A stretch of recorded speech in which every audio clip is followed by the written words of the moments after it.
Hello friends, आपके अपने YouTube channel dear sir English में आपका स्वागत है। तो आज के इस वीडियो में हम बहुत ही आसान तरीके से फ्यूचर कंटीन्यूअस टेंस के इंट्रोगेटिव सेंटेंस यानी कि प्रश्नवाचक वाक्यों को बनाना सीखेंगे। तो चलिए हम इस वीडियो को शुरू कर लेते हैं। तो इसमें हमें सबसे पहले इसकी पहचान को समझना होगा, तभी तो हम इन वाक्यों को देखकर पहचान पाएंगे कि फ्यूचर कंटीन्यूअस टेंस का वाक्य है। और जब हम वाक्यों को देखकर इसकी टेंस की पहचान कर लेते हैं तब हम वाक्यों को बिल्कुल आसानी से बना लेंगे। और जब हम वाक्यों को देखकर उसकी टेंस की पहचान नहीं कर पाएंगे तब हम वाक्यों को नहीं बना पाएंगे। तो आइए इसकी पहचान को समझते हैं। तो जिन वाक्यों के अंत में रहा होगा, रही होगी, रहे होंगे आदि शब्द आते हैं उसे फ्यूचर कंटीन्यूअस टेंस कहते हैं।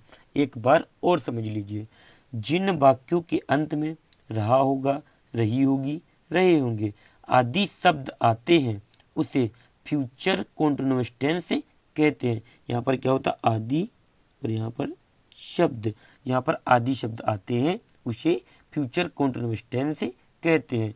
जैसे यहाँ पर एग्जाम्पल यानी कि उदाहरण भी देख लीजिए।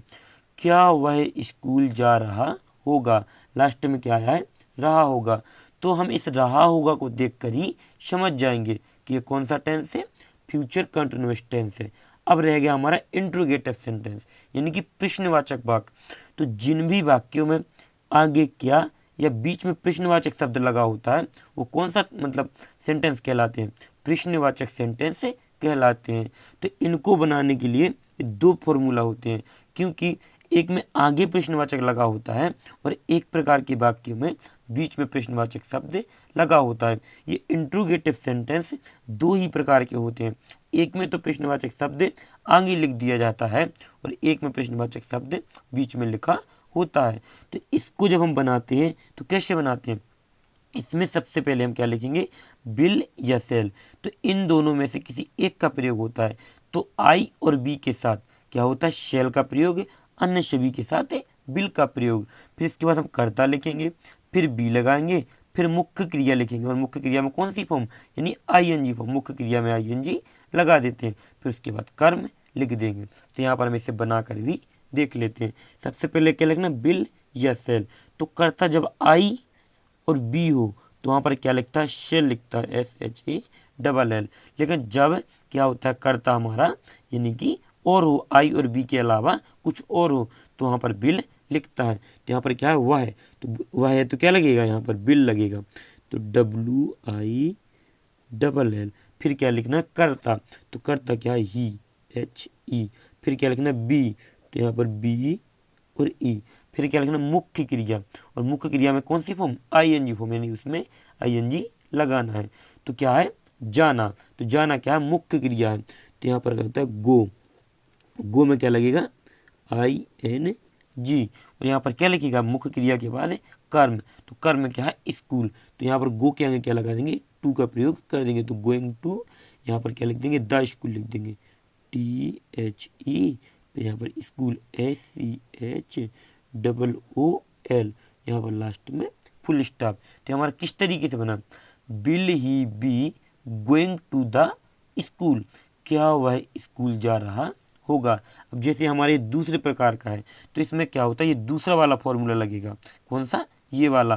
तो इसमें हम जब इस प्रकार के वाक्यों को बनाते हैं तो क्या करते हैं, सबसे पहले क्वेश्चन वर्ड को लिखते हैं, जो भी प्रश्नवाचक शब्द बीच में आया हो। फिर उसके बाद बिल या सेल, फिर उसके बाद कर्ता, फिर बी, फिर मुख्य क्रिया में ING, फिर उसके बाद कर्म। तो यहाँ पर सबसे पहले क्या लगना, क्वेश्चन वर्ड। तो क्वेश्चन वर्ड क्या है, क्यों। तो वाई मान होता है क्यों, WHY। फिर क्या लिखना, बिल या सेल।